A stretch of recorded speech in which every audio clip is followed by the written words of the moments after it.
Yes. Okay.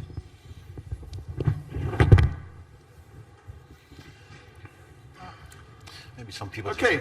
Shall we kick off? This is the kind of thing that we've done off conference before, but it's nice to be doing it on the main day of the conference. Workshop on XSLT 3.0 with an emphasis on workshop. It's not polished, pre-prepared presentations. The aim is to discover things together and to be interactive. I'm Michael Kay. You saw me yesterday. I'm with Abel Braaksma. We are both members of the W3C XSL working group. And we're the only two members of that working group who are active implementers producing products that other people have implemented bits of the spec and done research and experimented. But we're the two members who are producing, who are declared as producing products implementing the standard. We know there are one or two people implementing or claiming to implement bits of the standard outside the working group, but they're not involved in the process. The objectives of this morning, there are several. One is to satisfy a bit of W3C process, because W3C likes to know before ratifying a standard that work has been done to ensure that implementations are available and that they interoperate is the term they use. The word interoperability comes more from networking standards, where if you've got two email products, you want to make sure that they can send email to each other. In the context of a language like XSLT, what interoperability means is that they can both run the same style sheets and produce the same results. And so from the W3C perspective, the objective today is to demonstrate that we've got two implementations of this upcoming standard that not only conform to the letter of the standard, but that have a useful level of interoperability. And that's a discovery process. We'll be trying things out. We'll be trying them out on both processors. We'll be seeing whether the same things work on both processors. The fact that the conformance rules might sometimes say that both products are conformant, but they don't actually do the same thing, is something that we'll make a note of. And I've asked Liam to take notes, and that will result in a W3C report. So we're not only assessing literal strict conformance to the letter of the spec, but also testing whether there's a useful level of interoperability between products so that you can expect to write style sheets that work on more than one implementation. There's also a tutorial objective, so we're assuming that people here want to know more about the standard, want to know how to use its features, want to know what benefits they can get from the features. And I think particularly from my perspective, there's a usability objective. We're doing some usability testing here. We want to know if there are features in the spec that sort of work according to the spec, but are very difficult to use because the rules are difficult to interpret, or you have to jump through so many hoops to get it to work that it's a struggle. So I think if there are usability things that we discover, there's always a little bit of a sort of tension. You know the classic V diagram of software engineering, where you start with requirements and you move to coding and testing, and then when you get up to the far end of the V, what you're doing is really testing usability. And there's the problem then, if you find that you don't like something, can you go right back to the beginning and change it? And in extremis you can, but no one likes to, and certainly the W3C process doesn't like to. Once you've got a candidate recommendation out, that's the first time you can really test usability, but it's also the time when you really don't want to change anything if you could possibly avoid it. So there's a tension there. But certainly, if we find usability points this morning, then making a note of them and deciding whether we do anything about them will be part of the exercise. Anything you want to add to that, Abel? I was wondering, maybe it's a good idea for people, if they like to, when we show examples, you can type along and try it out yourself. I think there's trial version that you can download from the Saxonica website. Yep. We'll move on to modus operandi, the next slide. Oh, that is on the next slide? Yep. Oh, I'm moving so you're fast jumping forward ahead already. How are we all going to organise the morning? We're going to kick off we've got 2 sessions with a coffee break in between. We're going to kick off with some material that Abel actually used at XML London last year, with a focus on the nice little things in XSLT3. I'm a great believer, actually, that in a new version of a product or a new version of a spec, what you tend to do is some big strategic things. And in the case of XSLT3, that's streaming and packaging. And they're the things that really sort of have a major impact on extending the scope of of what you can do with the spec. And they're also the things that are hardest to take advantage of immediately. But I'm a great believer that there should also be lots of nice little goodies. So as soon as you download the product, you say, oh, it solves this problem. You know, I can use this nice little feature, they've solved that. I can immediately get benefit from that. And there are lots of those in XSLT3. And we're going to start with those rather than with the big strategic things. So we'll explore some of those features and see how they're used in practice, and then move on at some stage of the morning to packaging facilities. In the second session, I think we decided we'd actually, looking at the screen, we might invert that order, and the first thing we do after we come back from coffee, hopefully you'll be sufficiently stimulated then to have lots of ideas and questions, and perhaps we'll start the second session with an interactive sort of question and answer session, and then if we can stop you, we'll go on to streaming examples and looking at interoperability of streaming style sheets then. So we want to be interactive. We've avoided preparing too much. That's not just because Abel's flight was late on Wednesday and we couldn't get together and have enough time together as we wanted, but it's partly deliberate as well, because we didn't want everything to sort of come on a plate and be working before we started. If everything works first time this morning, then we've failed in that objective, because we want to do things. We want to be close to the bleeding edge. We want to try things out. We want to try things out that you suggest, and if it breaks either of our processes, then we've succeeded. So let's approach it from that kind of perspective. The material we have pre-prepared is in a GitHub repository. I'd encourage you to connect to that and pull it onto your own machines. If anyone wants commit access to that, you're very welcome to have it so that you can submit examples and we can try running those as well. So I'd encourage you to get on there and join in the fun. You'll also find in that repository there are all the jar files for Saxon 9.7 and a license file. So you can, it's a license file that expires fairly soon after this event, unfortunately. But for the purposes of this event, you're welcome to try things out there and try variations on them. And you know, if you don't like the way we're doing it, why don't they do it this way? Try it yourself and then ask the question and participate. So that's all I'm going to say by way of introduction. Any questions on that? Any observations? Okay, so let's push on. So if I'm right, you have a version of Saxon in the repository? Yep. Right.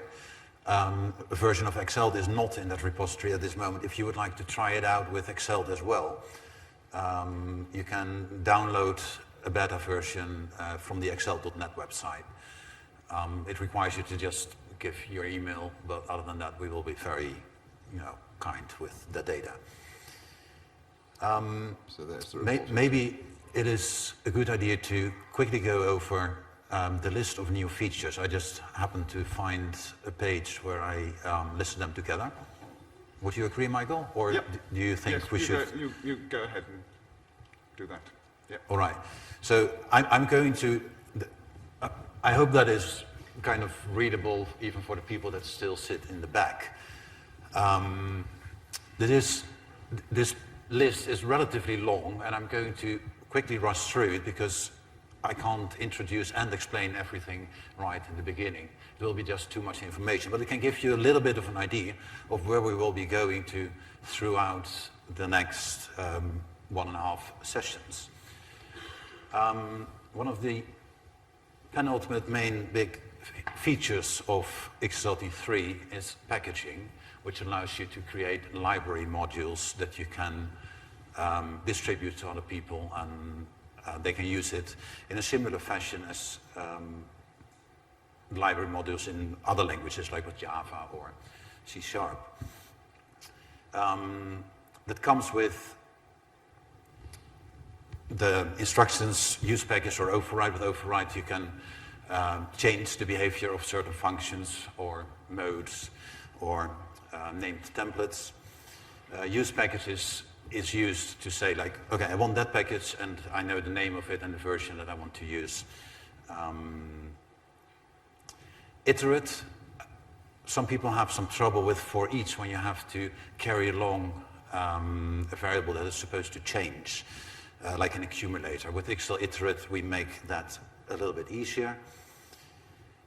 In my opinion, a big new feature is the try catch. So far in XSLT2, there's no way you can catch on an error and change the behavior. It either blows up or it runs. In XSLT3, you can do something sensible with it. The new XSL mode declaration will help you declaring modes instead of that they just magically exist as soon as you have a mode attribute in a template.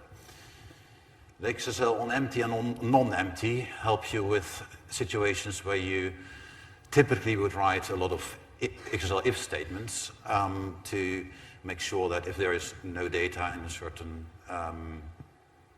scenario, you don't output data and you want to show, let's say, quote unquote, there is no data, then you can use the on empty for that. We will see that later. Where populated is in the same area. XSL stream, that will be the subject of the second half, or the most of the second half of the talk. That's all about streaming, and it all starts with XSL stream and it kind of ends there as well.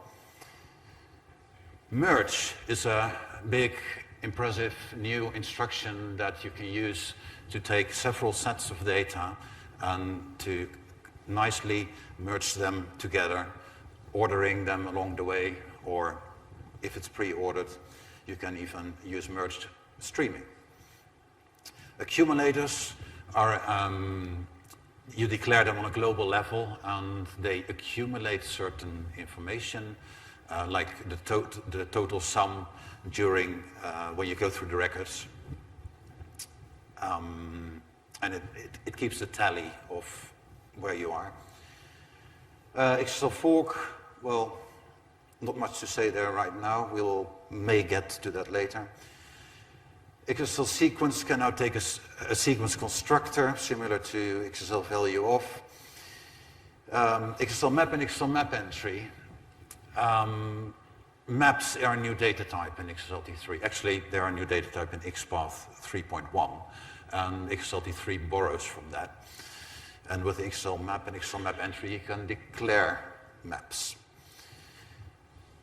People have often wondered, here I have an XPath expression in my data, how can I run that XPath expression dynamically? Well, you couldn't. Now you can, with dynamic evaluation. XSL assert is added, so you can more easily create tests of your style sheets where you, during development, you add your XSL assert instruction saying, I expect this kind of data or this kind of outcome. And when you create your release build, then you simply switch off the assertions and your processor will not process them anymore. Okay, then a few tiny things. You can now set the global context item. If your style sheet expects a certain kind of document or an item or even a string, you can use the XSL global context item to say, I only want that kind of data. Or if you don't expect the global context item at all, you can set it to absent. Similar is XSL context item, which is on the template level. Now, a few other niceties in existing instructions are that all components, it's not really, maybe this, all components now have a visibility attribute. So you can declare your function as visibility public, which means that anybody using your library, if you're writing a package, can use that function. But you may not want to share all the details of your implementation, and then you can set it to private, to hide it. We will see that when we come up with the examples on packaging. Static equals yes or no, you can set on variables and parameters, which means that during compilation time, the variables will be pre-compiled and reused instead of evaluated time and time again when you run your style sheet. They are particularly powerful together with shadow attributes, which allow you to override any existing attribute like match equals something or select equals something. And the expression that goes in there can now be statically, dynamically programmed in your style sheet. We may see some examples of that as well. One example I've used quite a lot in testing has been with attributes like streamable or validation. If you've got an attribute validation to switch validation on or off, then you can set that as a compile time option underscore validation, and then at style sheet compilation time you can decide whether it's validating or non-validating for an attribute that can't actually be evaluated dynamically, and that's quite powerful. Yes, it is. Another thing that was never available in XSLT 2, well, you had functions and they are named, and if you call that function, it's supposed to exist. You have named templates and they're named, and if you call a named template, they're supposed to exist. Some kind of compile time safety. But with modes, it didn't work that way. If you do an apply templates to a mode that doesn't exist, and all of a sudden, magically, that mode exists, and you get an output that's all but the output that you expected. Now, to prevent that behavior, you can now set declared modes to yes, which kind of means I have to declare the mode previously for it to be used. So you cannot make too many typing mistakes anymore. Boolean attributes have been simplified, not just sometimes yes and no and sometimes false or true. You can choose whichever version you like. We have a default mode, which, well, sets the default mode. New attributes. XL copy has select. So is there still something that I should go over with? Error codes, message, try catch, terminate. No, I think that's about it. Item separated may be kind of interesting when you create an output tree with the item separator on the XL output element declaration. You give a string that if you have, like, I don't know, a bunch of, a sequence of strings as output, you can give a separator like a comma or a pipe symbol. Any string goes and it will be used as a separator. You don't have to program that yourself.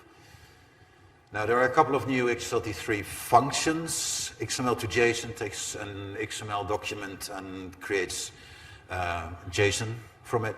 And there's a JSON to XML, which just goes the other way around. The accumulator before and accumulator after, they work with the XL accumulator I mentioned earlier. There's now a function, fn copy of, which is the functional equivalent of XSL copy of. It just saves you a lot of typing in certain scenarios.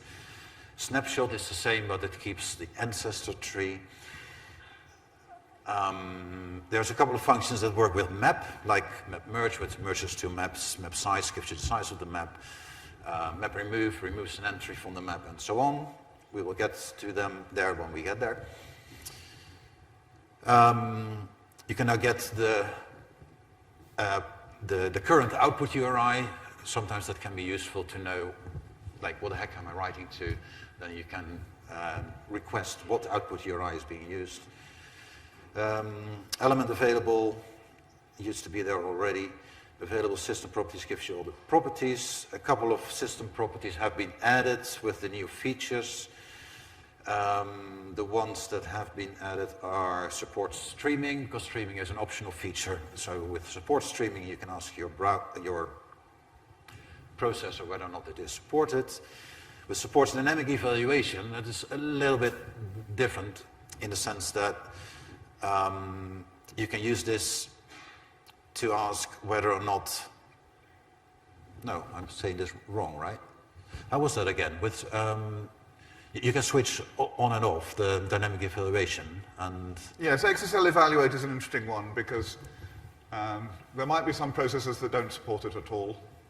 For example, Saxon.js probably won't support it at all because it hasn't got an XPath parser available. So XSL evaluate does dynamic construction of an XPath expression from a string and then evaluates the expression. So some products might not have an XPath parser and therefore might not support it at all. Other products might allow it to be enabled or disabled if you've got security concerns or if you want to prevent injection attacks, then the best way is just to disable the feature. And so even though the product supports it, it might be switched off, and it might be switched off statically or dynamically. And so system property is there designed to capture all those possible states. okay, thanks. XPath version is actually an interesting one as well. The version of XPath that is supported by your XLT processor can be either 3.0 or 3.1 at this moment. I believe we left it open that if there comes an XPath 4.0 that you can have an XLT3 processor that supports XPath 4.0. Right now there is 3.0 and 3.1, and XPath 3.1 adds arrays. If your processor does not support or does not want to support arrays or XPath 3.1 in general, then you can use this to interrogate your processor. XSD version, I think that we used to be there in XLT2 already as well. So there's some minor other enhancements. The one I personally like a lot is the so-called entry point that you can now define for your style sheet. Normally you would either say, this is my initial template, or this is my initial node, and go about it. Now, if you don't specify any of that, what would happen? Well, the process doesn't know where to start. So to tell the process where to start, there's now the XSL : initial template. If you name your template that way, then the processor knows I want to start there. Doesn't matter what the command line, if the command line doesn't contain information, then that's where I want to start. A function can now be taken as an entry point to the style sheet. So the initial function is a new feature that may be interesting for certain scenarios. I'm not quite sure. A nice little caveat is that if you call a function, then the output, the XML output declaration will not be processed. So you just get back a sequence instead of a serialized XML tree. The one you will be seeing quite shortly after I've run through to the end of this list is our text value templates, which is the same as attribute value templates, only you can place them almost anywhere. Patterns now support any kind of item. So if you want to do an applied templates on a sequence of strings, you got an error in XLT2. You don't get an error anymore. You can just process them and you can write match patterns against them.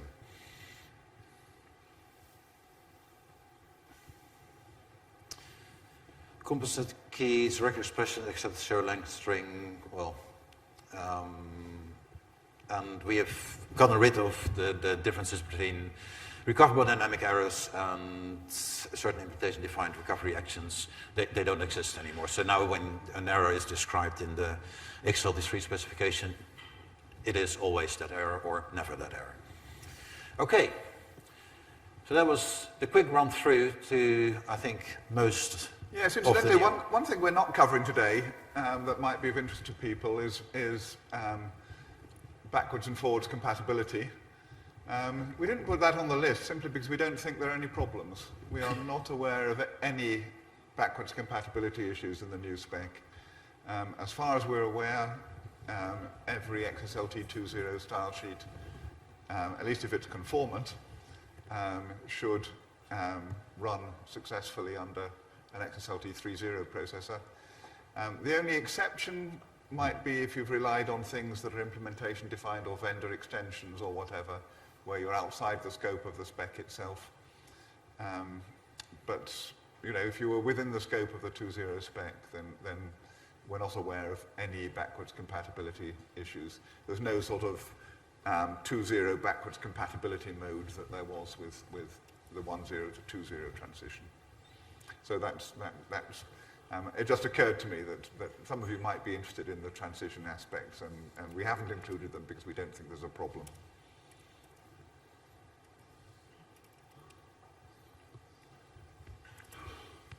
All right. So, I would say, let's get started with an example. And let's do what you do in most languages. Start with a hello world example. And maybe it is educational to see again, just for a moment, how a hello world example would look like in XSLT2, and then see how it may look like when you move over to XSLT3. Because you might think there is no difference, but actually there is, in my opinion. So let's make this a 2.0 version for the moment. And I think this is kind of how you would write a hello world in... Oh, I thought I didn't have the pop-ups anymore. No, it's okay. I will just continue typing.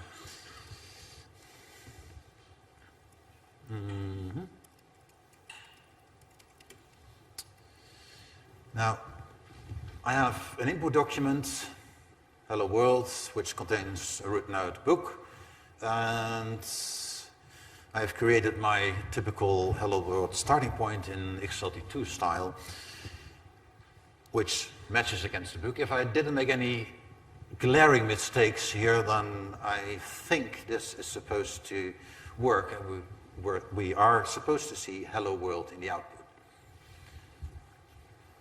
So let's run it.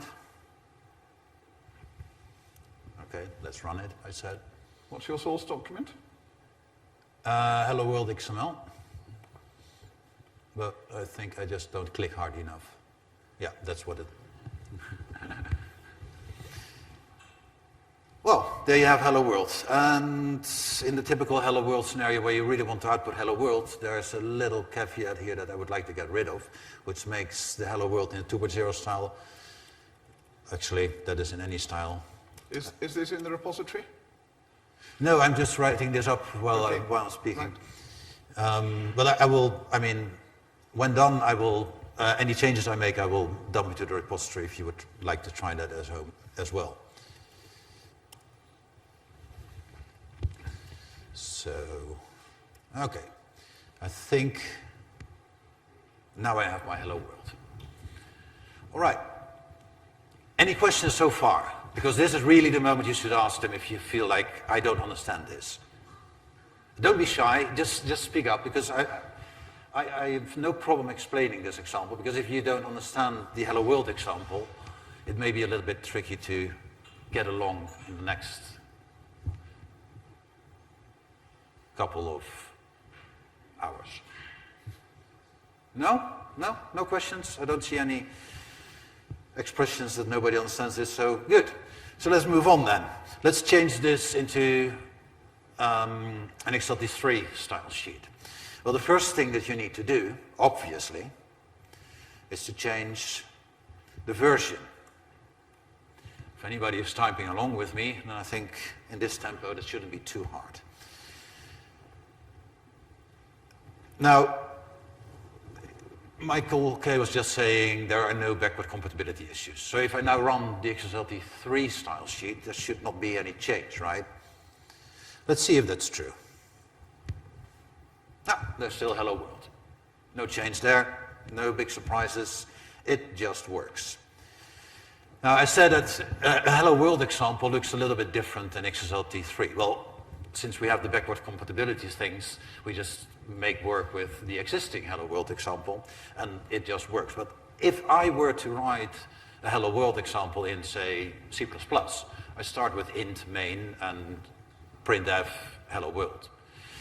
And this is how you do the same in XSLT 3. You probably feel this one coming because I already mentioned it earlier.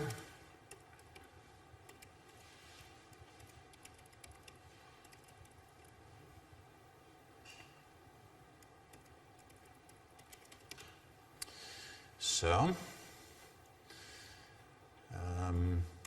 here we see that there is some catching up to do for the for Oxygen to understand that XSL initial template is a name that is allowed. It says it is not allowed. Well, in XSLT3 it is allowed. So we're just going to believe that it is good. Now, XSL initial template is your main entry point, and I don't need my input document anymore. In fact, I don't even have a matching template against the input document. So I remove my parameters. I have prepared that a little bit by creating a transformation scenario that has no startup parameters where it says initial template is this or that. Let's run it again and see what happens. I don't know, George, why I see it now in the bottom, but anyway, there's my output, hello world. So now you've learned your first thing about XSLT3, possibly the smallest new feature that we've introduced, a starting point for your style sheet. Any questions so far? Because from here on in, we will not be looking back too much at XSLT2, maybe a couple of times, and we will move on with XSLT3 features that actually matter. Question?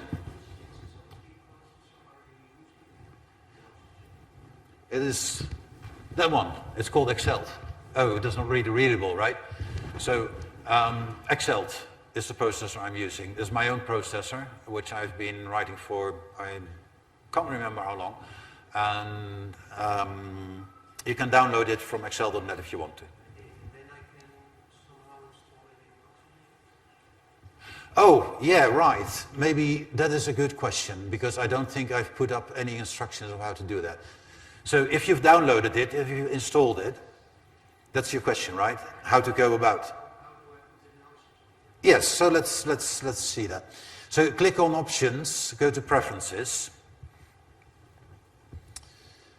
There should be, I just search for Custom. You get Custom Engines.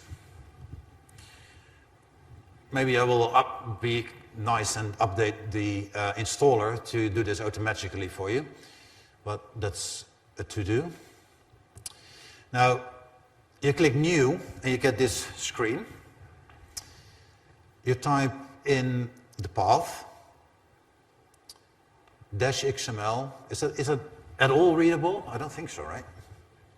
So let's do it this way. So the command for running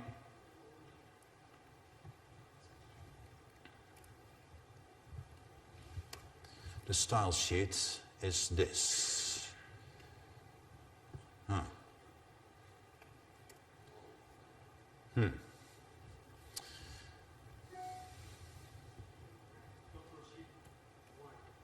Control what? Control Shift Y? Oh, thank you. Lifesaver. Yeah. So that works. So dash XML for the input XML, dash XSL for the input XSL. The $XSL and $XML is some magic that Oxygen performs. Dash O $out, I believe that's actually the same as Saxon. That is the magic parameter again. Empty :true, you don't really need that. I believe the default is true. It's the multi-threading on or off. And log level to 0 if you don't want to get too much rubbish in the logging. I also have the other command, which can be handy with the XSL initial template if you are trying that out. So this, let's go again to preferences, to custom engines, and the initial template, the command I was just running, looks slightly different. And maybe, Michael, you can explain the same for your processor, because earlier on you told me how initial template works with Saxon. So the difference here is that there is no input XML, and there is no initial template command. There's no initial function command. It just is. It only gets the XSL file as input. Yes, in Saxon, if you want to use XSL initial template as the entry point, then, and you're using the command line, then you just use -it with no template name. And that says start at a named template and use the default one.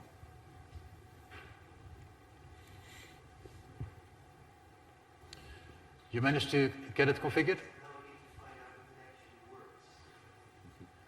Well, you still need to add a transformation scenario.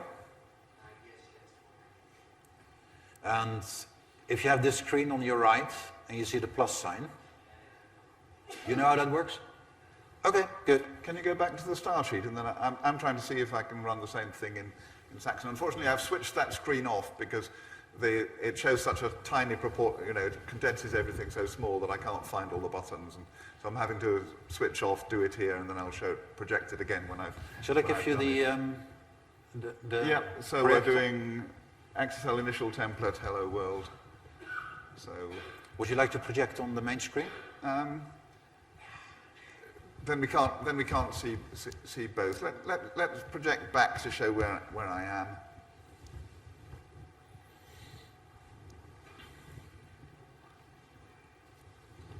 So we're doing name equals XSL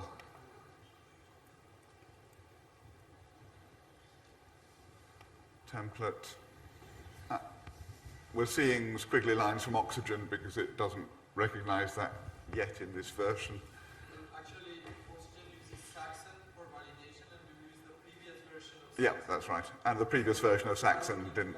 Yeah. Yeah. How is this? So I've actually got this configured with Saxon 9.7 as an external processor, but it's using that for the transformation, but it's not using that to generate the squiggly lines. If you want to configure your transformation scenario to do the same way I am doing the examples, I use this as XML URL. The $cfn.xml takes the current file name without extension, and the current file name is then the XSL file. And as XSL URL, you select current file URL. And then you should be able to type along with the examples, and if... No? No? Not yet?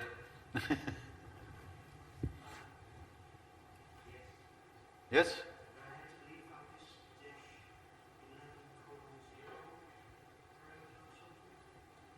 It's not 11, it's LL, sorry. Log level. You got an error.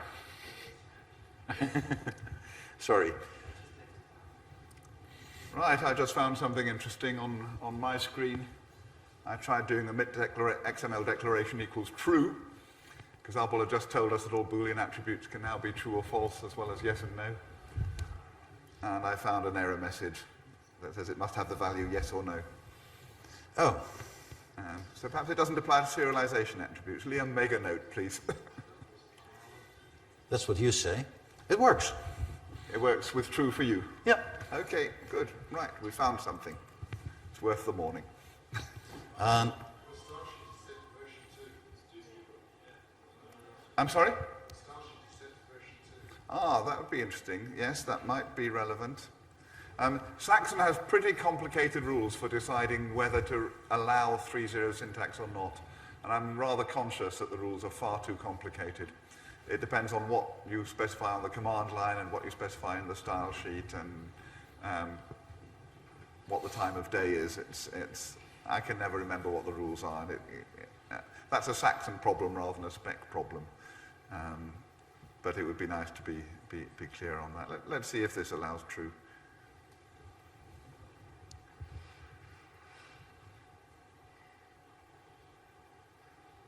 Yep, it allows it now. Okay. So if you enable 3-0, then it allows true and false. Okay. all right. So let's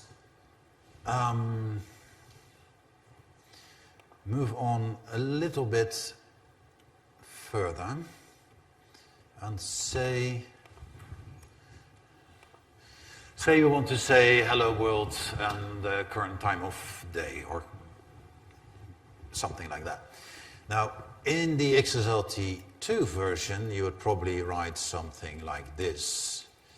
Select equals current,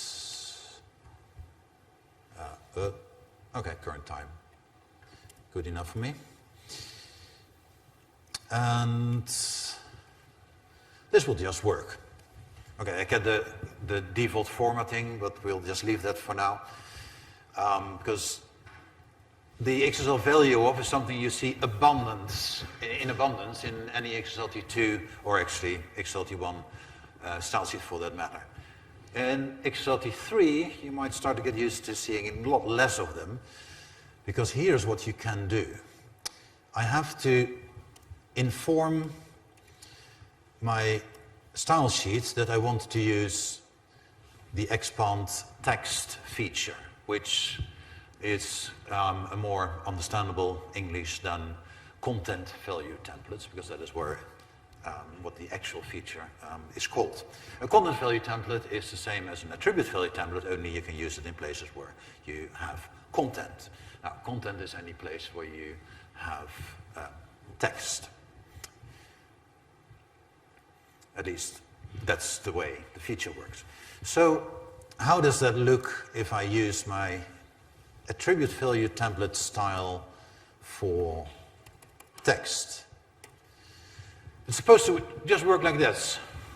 Curly, expression, and curly. And save and run. I see no change.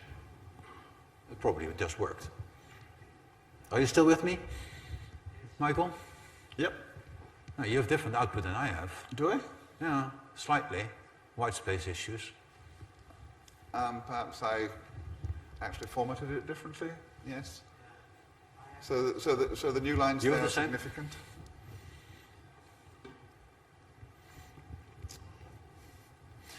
Yep.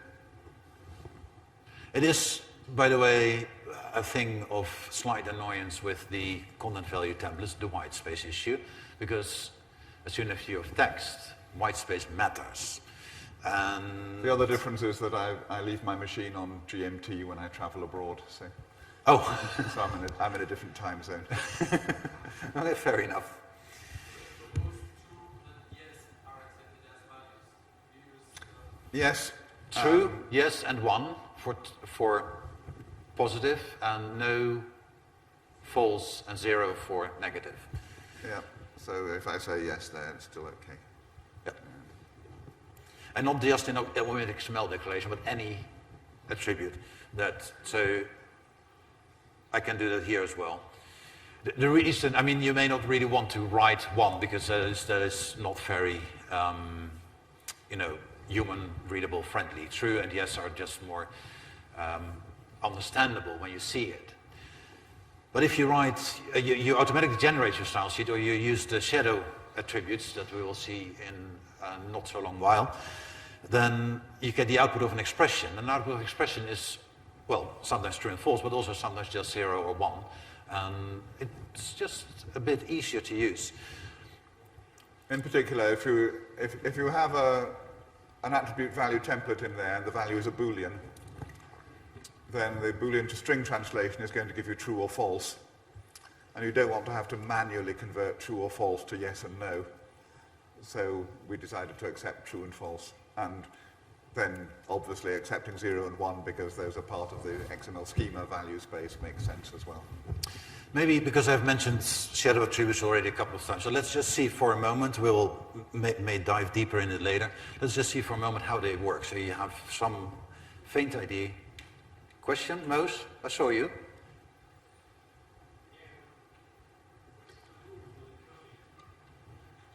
That curly or that curly?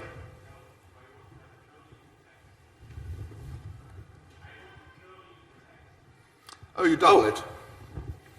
Or you switch expand text off.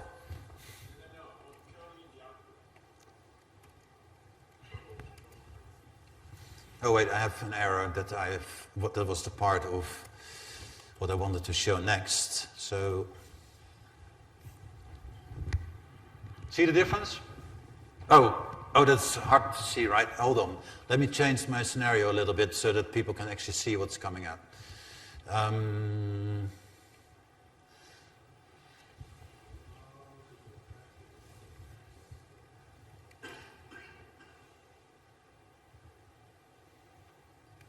There's your curly. So you also see that when you double the curlies, then inside there the expression is not evaluated at all anymore. Now I think, and I'm actually kind of curious, what happens if I'm going to triple them. So that should give me a time inside curlies, right?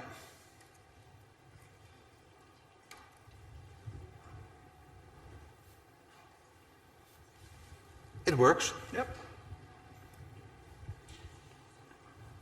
Okay, let's close a couple of those 10.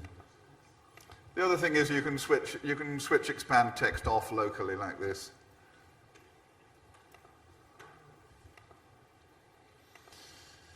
Yes, so if I were to use the expand text only here, and I have another template that uses curlies or whatever, and it does not have the expand text attribute, then it does not apply there. My personal preference, just put expand text on the top if you want to use it, because you're probably going to use it abundantly, and it really doesn't matter the occasional time that you really have to output the curly and use the double curly. But obviously, if it's a style sheet that's outputting a lot of JSON, then you might be better off switching it off globally and just not using the feature because your output is very rich in curly braces and you don't want to get muddled. Sorry, there was a question. So, just for clarity, the expand text means that these curly braces mean XSL value of, it's not a copy of, right? That's correct, yes. A big debate about that, and we decided on XSL value of, which is different from XQuery. Yeah. Yeah, so if you would do a select statement here or a copy of a node, you get the textual value. Is there any way to have a copy of it? Yeah, to use XSL copy of. It's called a text value template for a reason, or a content value template. But could have expand nodes, expand sequences? Yeah, we may have discussed a couple of those options. He was asking just for the group to hear if it's possible to use the curlies to get a copy of a node. And the answer is, unfortunately, no. You get the text value of that node. And he was suggesting that we might expand the expand text with a couple of other options. And I think that's a good idea, but I also am afraid that it's too late in the game to add features like that. What's happened here? I've got a syntax error. You got a syntax error, where? OMG. What I've tried doing is I've tried putting a literal result element inside the text value templates, and I get a syntax error. I'm sorry?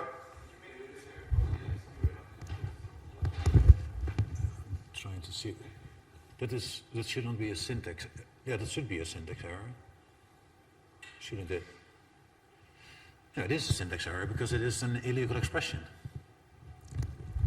What's illegal about it? Yeah, the context is yes. It's an XQuery expression. It's not an XSLT. It's Exactly. not an XPath expression. Yeah. So I heard that people couldn't really see what Michael was trying to project. It looked like this. It doesn't really matter what else I do. Which is indeed an XQuery expression. But the thing inside the curlies can only take an XPath3 expression. So in any place where you use a select equals something, this is the same thing. This is the same kind of expression. So if I run this, I'm expecting an error. And I do see an error and no output. Okay, I get an XTSE 0350. Are we in agreement? I'm not sure. We didn't see enough of the screen to see what the error code was, but... Yeah, let's not discuss the error codes because we have, I think, about 500 of them different. Those are the few things about standardization that are not that much fun. But what I've tried now is having an expression that evaluates to an element and showing that you get the content of the element rather than a copy of the element. So what I did, Abel, you can't see that screen, but I declared a variable.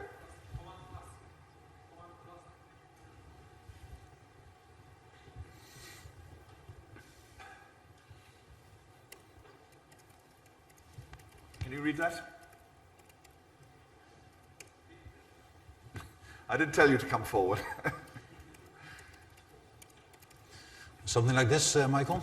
And now... Yeah, I made it a global variable, but it's the same difference. And then having some content in the node. Oh.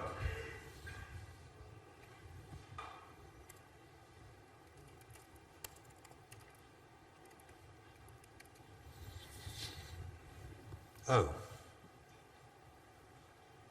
Oh, yeah, okay. Why isn't anybody telling me that I make a most glaring mistake of all? Name equals $n. We all do that all the time, don't we? So, yeah, I get the content in the output and not the node. Oh, that's too small. Sorry. Looks like this. Yeah. You may just remind me if you don't see it because I forget to resize it. George, can I just default everything to be big instead of that it gets small all the time?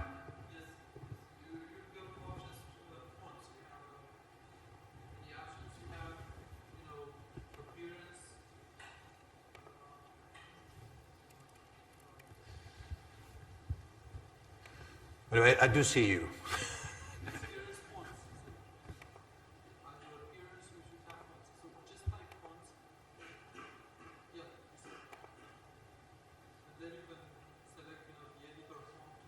So what do I need? The author default font?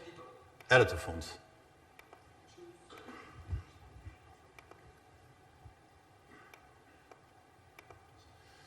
So, I don't know, I'm just guessing here.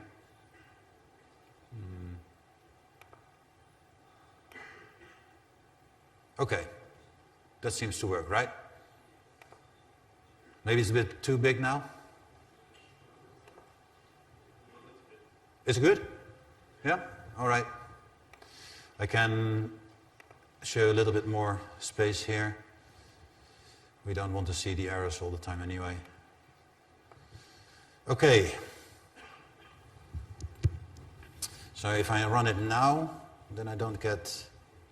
Yeah, that's more like it. All right, question. With the XSLT value, you've got the separation attribute. Is there anything similar here? So or is that the sequence? Sorry, Jerke, is it possible that somebody carries around these things because I have a hard time hearing? I think the question was, is there an equivalent to the separator attribute of XSL value of? And the answer is no, it defaults to a single space, just as it does with attribute value templates. If you want a different separator, then you have to use an explicit XSL value of instruction. Well, it is an interesting question in the sense that you can do it, but you have to be a little bit, how do you call that? Creative? You can use string join. No. If you want to, he wants to use the separator attribute, so let's use the separator attribute. Oh, right, yes, there's that way too.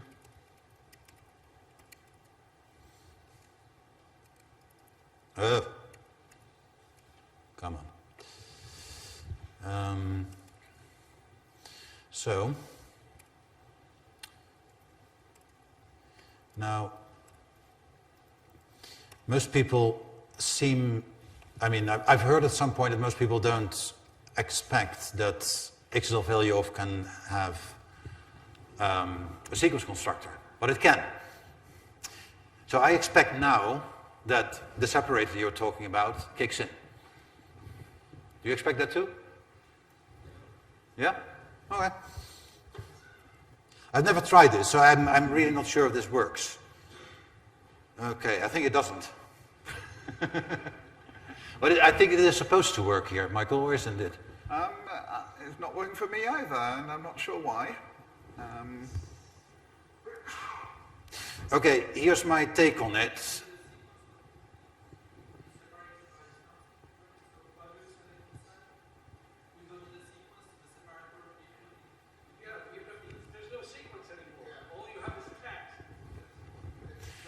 Yeah, so after the text value template is evaluated, I get back a text node, a single text node. Yeah.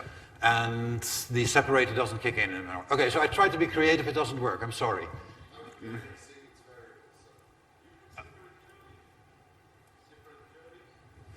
Yeah. Yeah, but if I have a longer sequence, then that doesn't quite work. But what Moos is saying, I think, is this. Yeah, now my space is gone. Yeah, so what's happening is the curly braces are evaluated with a default separator to create a single text node, and then that's input to that's the input to the XSL value of, which applies a separator, but there's nothing to separate, as someone helpfully pointed out. and so it,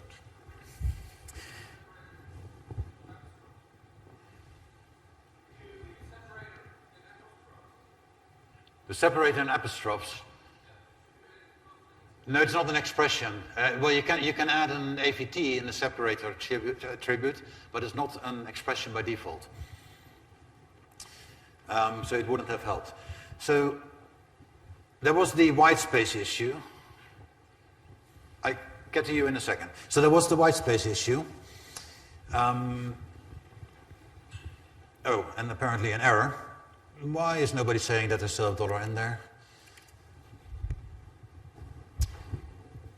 So I still have my abundant white space around here, and the normal way in XSLT2 that you would do that is to write an XSL text around it and to get your hello world in there. Now,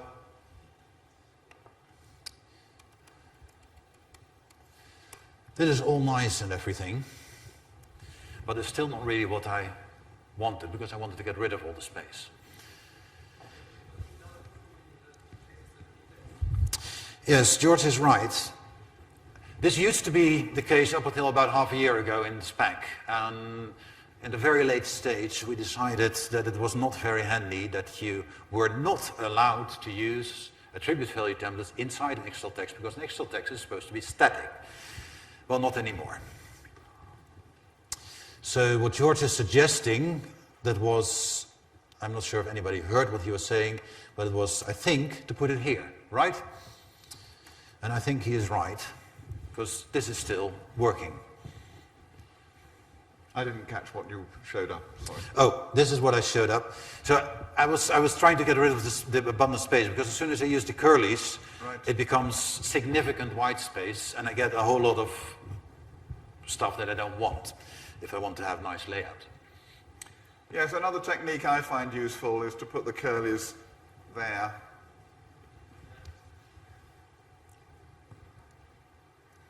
That also works. And then you can do things like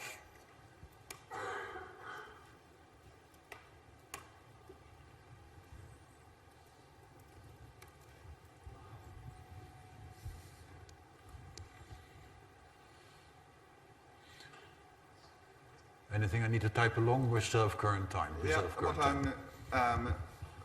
what I'm showing there is putting the curlies right up against the angle brackets.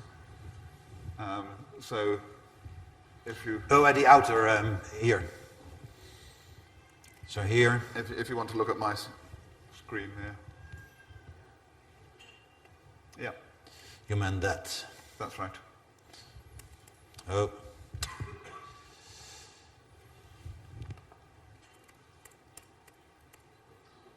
And then I put the hello world in quotes because it's part of the expression.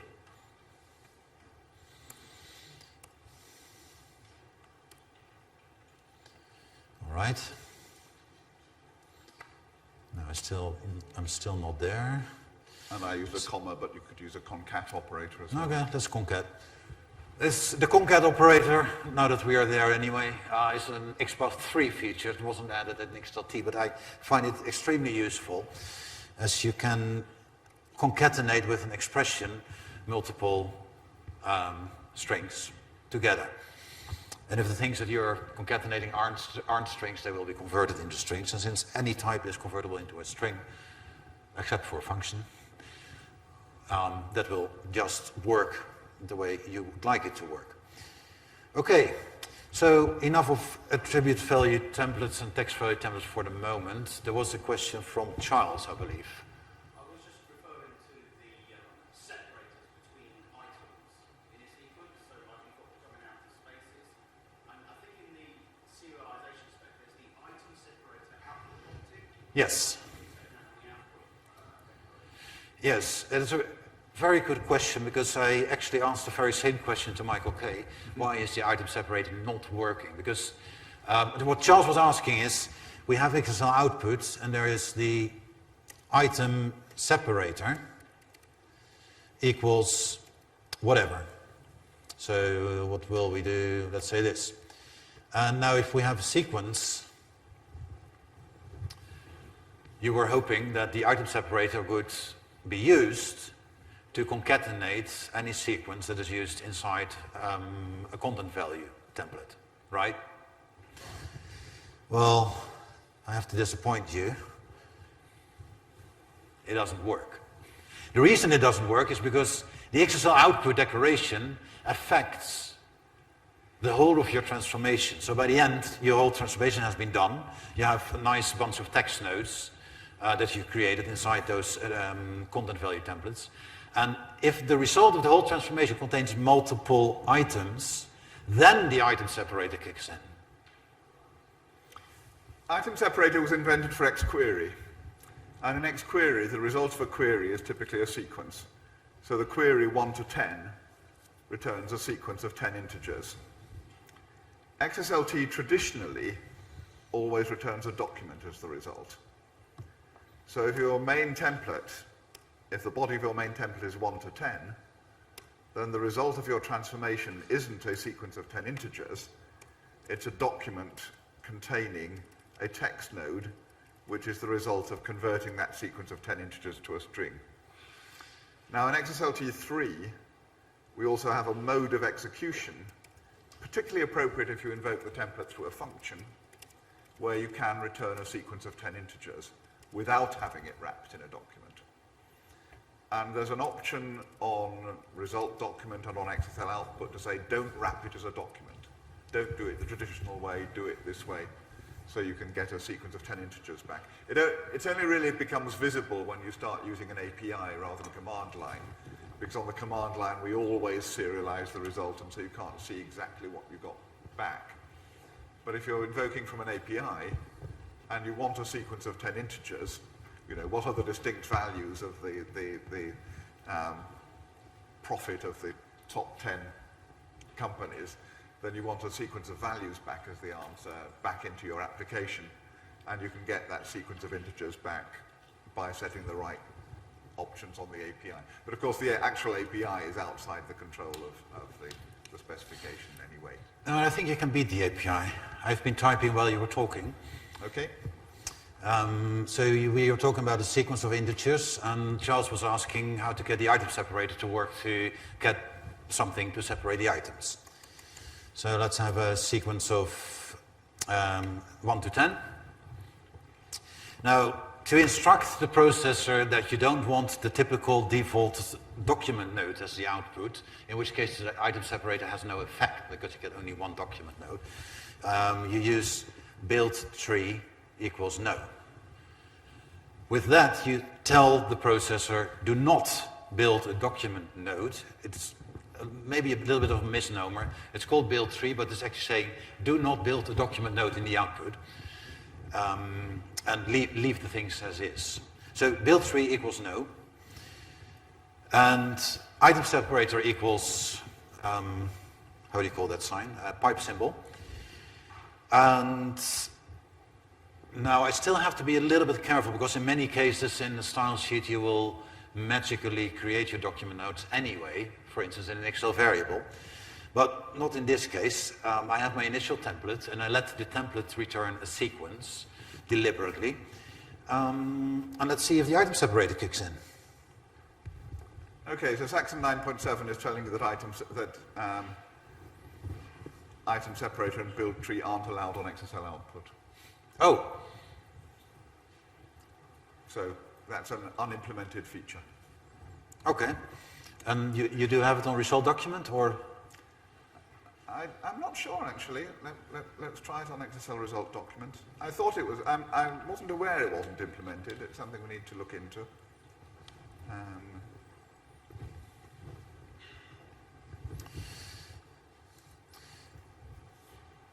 All right.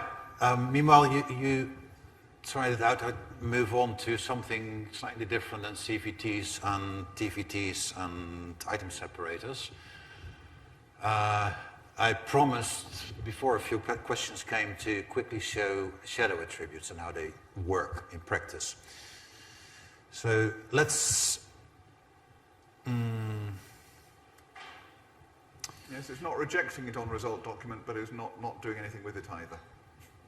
Oh, okay. So, yeah, that's that appears to be a limitation in Saxon 9.7. Well, I think in result document is an instruction that always creates a document, or is it still supposed to work on that? No, it is. Despite the name, it is still supposed to. It is still supposed to do that. But of course, exactly what happens to a result document that's a sequence of integers then depends on your API, and you know the API might insist that it serializes it anyway, or whatever. Okay. Charles, yesterday at some point in the night we were talking about shadow attributes and static expressions and whatnot. Now we were talking about the item separator right now, so I still stick to that because I think it's a good example to show what the shadow attribute can do. Now, first of all, to introduce a shadow attribute to the processor, you shadow the original attribute by adding an underscore. Now, it's not entirely visible that there is an underscore in front of that because Oxygen is underlining and undermining my authority here, saying that it is not a valid syntax. Well, it is. As soon as I add the underscore, the original item separator, if there's a conflict, is literally shadowed. So if I also have this, then the shadowing attribute, the one with the underscore, takes precedence. So I'm not expecting to see foo, I'm still expecting to see the pipe symbol in the output. Now, why would you want to use a shadow attribute if this is all it can? Well, that is because we all know what an AVT is, an attribute value template. That is the attribute with the nice curlies. So let's say we want the parameter $sep. Now I don't have the parameter $sep. I want to give that to the processor on the command line. And since I don't want to change the command line all the time, I'm going to cheat a little bit. And I'm going to declare it globally. And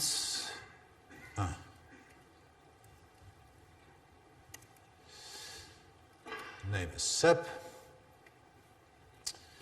So what kind of separator do we want to see? Anybody? Okay, let's give the devil's number, because I'm not quite sure this will work exactly the way I'm planning it. So for a variable to kick in a shadow attribute, it has to be available during compile time. During compile time is also known as the static compilation or the static phase of a style sheet when it is processed. To inform your processor to do that, there is the static equals yes. It really can't be simpler to say that a variable has to be available in the static phase.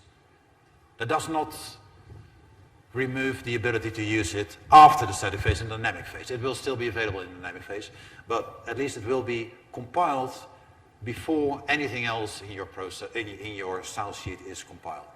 Now what I'm expecting here is that this variable name equals sep, static equals yes, is going to magically appear in item separator, and I'm not expecting to get foo in the output. I'm not expecting to get the old pipe symbol. I'm expecting to see 666. I really hope that's going to work, because this is the place where typing mistakes kick in. Okay, I see a lot of devil's numbers there. So now I took the idea from Charles to use the item separator on the XSL output. I added the build tree, which was a late addition to the specification to make this actually possible. And then I introduced the concept of static expressions to parameterize these normally global declarations. Previously in XSLT2, there was no way you could change a property of XSL output. No way. So, since we discovered that item separator wasn't working in Saxon while Abel was doing that, I did the same example but with the indent parameter. Oh. And so I've got a parameter indent which I initialize to false, and when I run that, we see that we get the output without indentation. If I run the same thing, and I could obviously set the parameter from the command line, but I'm not going to show you that. I'll just change the default instead. And run it, and this time we get it with indentation. So it gives you not runtime control, but control at style sheet compilation time, which if you're running from the command line is the same thing over anything in the style sheet pretty well, anything that's an attribute. In fact, one of the initial use cases for it was XSL import. The href attribute you can now supply as a static parameter, so the thing that you import can be passed in from the command line, and you can parameterize what libraries you're actually loading.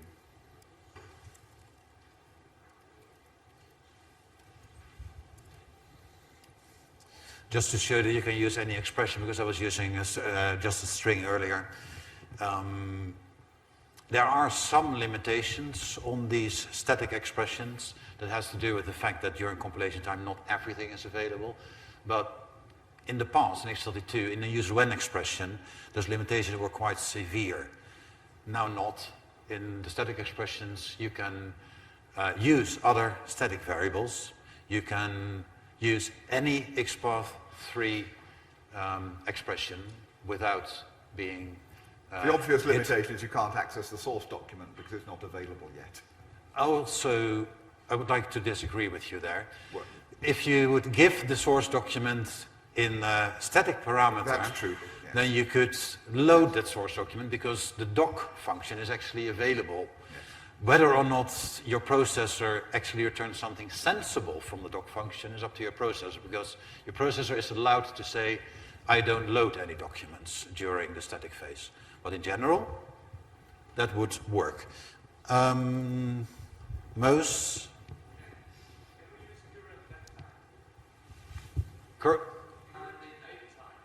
yeah, you can.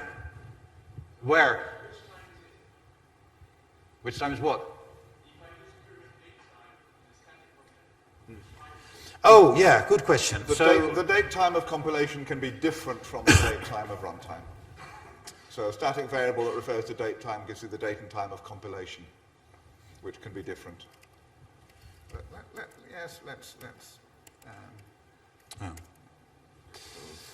compiled at. So make this a little bit more readable than what we had.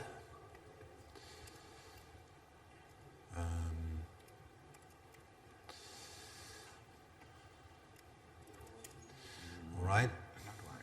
So let's create a separator with a slightly more advanced expression. I am using the concat, so the double pipe symbol, the concat operator, to concatenate current time from Moses' suggestion in a static expression. Now, it is possible that we now see a very tiny difference in the time between this current time in the static variable and, where are we? Oh, there is no current time here anymore. And this current time. I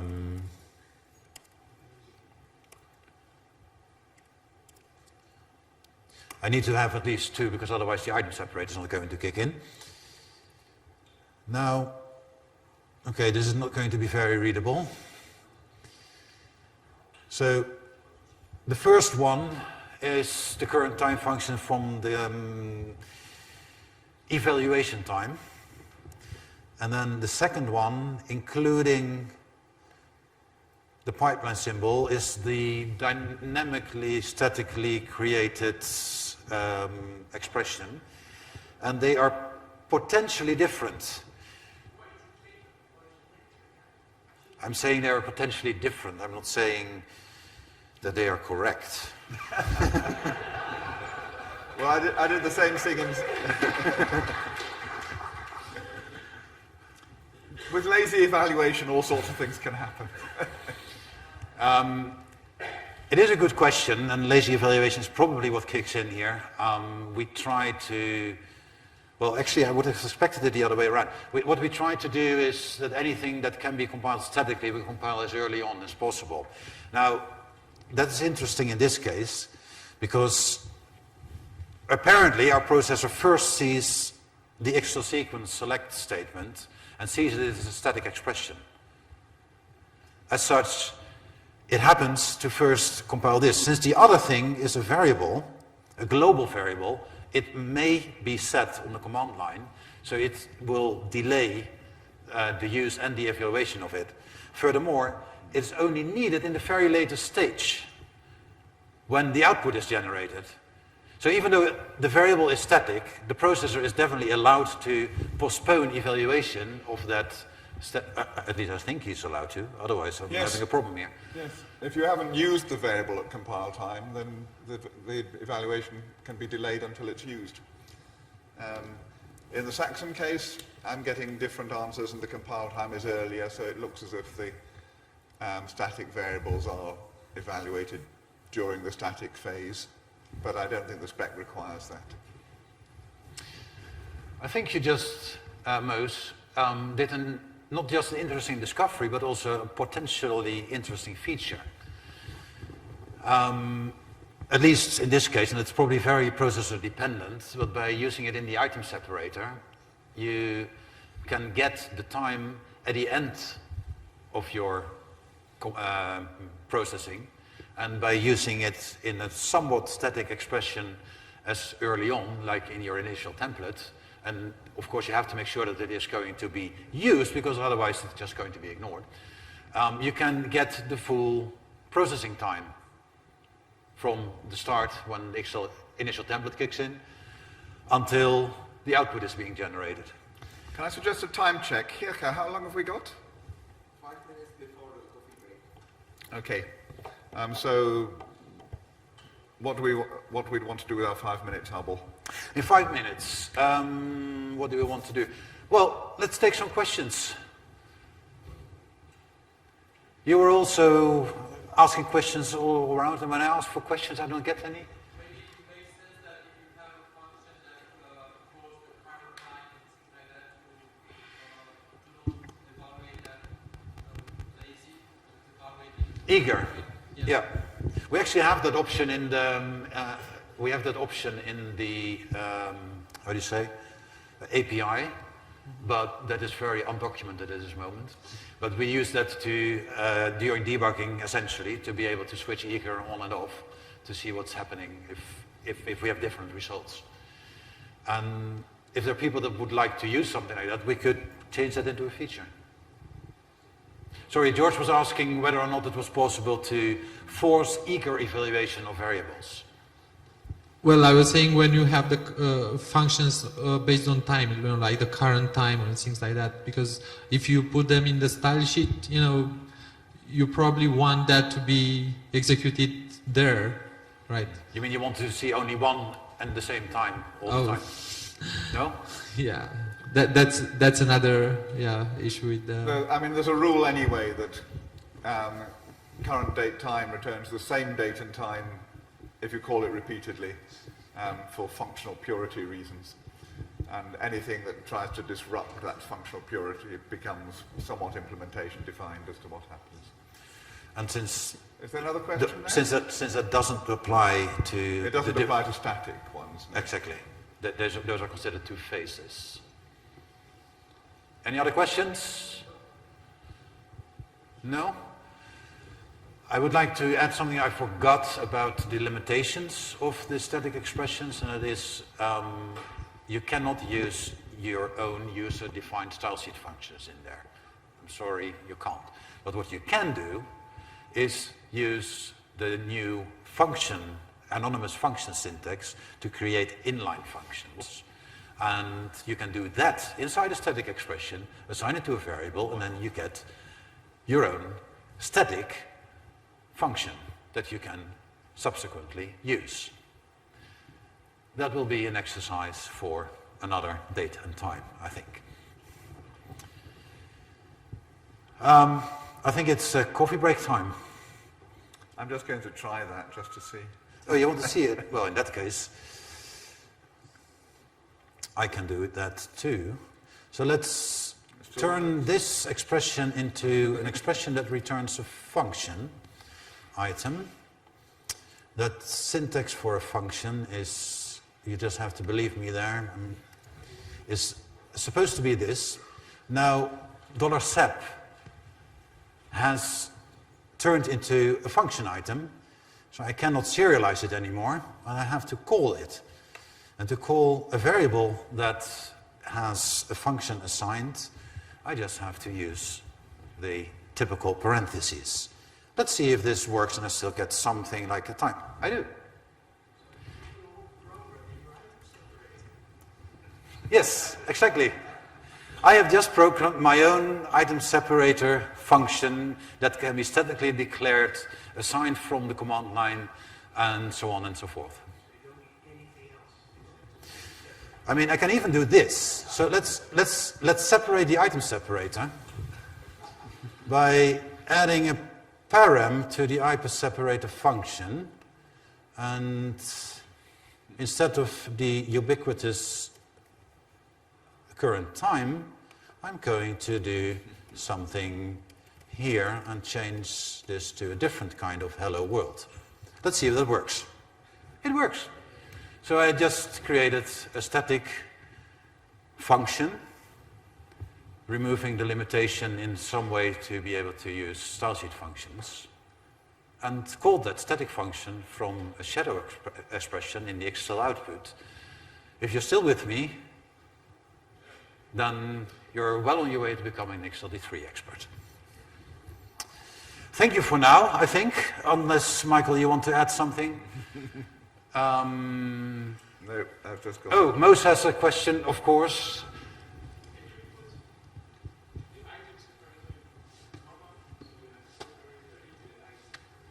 Don't I already have a separator in the ID separator?